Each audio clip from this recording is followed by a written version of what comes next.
Hi friends, welcome to హరిత vlogs. ఈరోజు కదిరి నరసింహస్వామి టెంపుల్కి అయితే వచ్చాము. బయట వెహికల్ దిగి అందరం వెయిట్ చేస్తున్నాము. టెంపుల్ లోపలికి వెళ్తానే అక్కడ ఎవరిదో అయితే మ్యారేజ్ జరుగుతుంది. ఎక్కడ చూసిన జనాలే. శ్రావణ మాసంలో ఇక్కడ బాగా జరుగుతుందని చెప్పి ఎక్కడెక్కడ వాళ్ళు అందరూ వచ్చి విజిట్ చేశారు. మీరు కూడా ఒకసారి విజిట్ చేయండి. క్యూ లైన్కి అయితే చాలా పెద్దగా ఉంది. మేము ఇంకా దర్శనానికి వెళ్ళడానికి క్యూ పెద్దగా ఉందని చెప్పి బయట గజస్తంభం దగ్గర పూజ చేసుకొని కాయ కొట్టుకొని ఫొటోస్ తీసుకొని ఇంకా మేము మా బాబాయ్ అందరం అయితే మేము బయటకు వచ్చాము.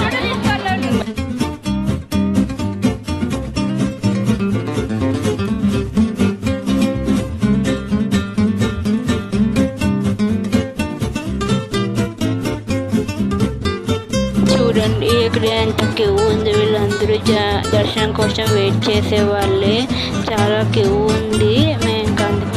ఇప్పుడు మేము వెళ్ళిండేది ఆఫ్టర్నూన్ 12కి వెళ్ళాము టెంపుల్కి. సో ఇంకా బయటకు వచ్చేలోపు నైట్ అవుతుంది. సో అందుకని మాకు దర్శనంకి లేట్ అవుతుందని చెప్పి మేము బయటే దర్శనం చేసుకున్నాము. ఎక్కడెక్కడ వాళ్ళందరూ వచ్చి విజిట్ చేశారు. మీరు కూడా ఒకసారి విజిట్ చేయండి ఫ్రెండ్స్.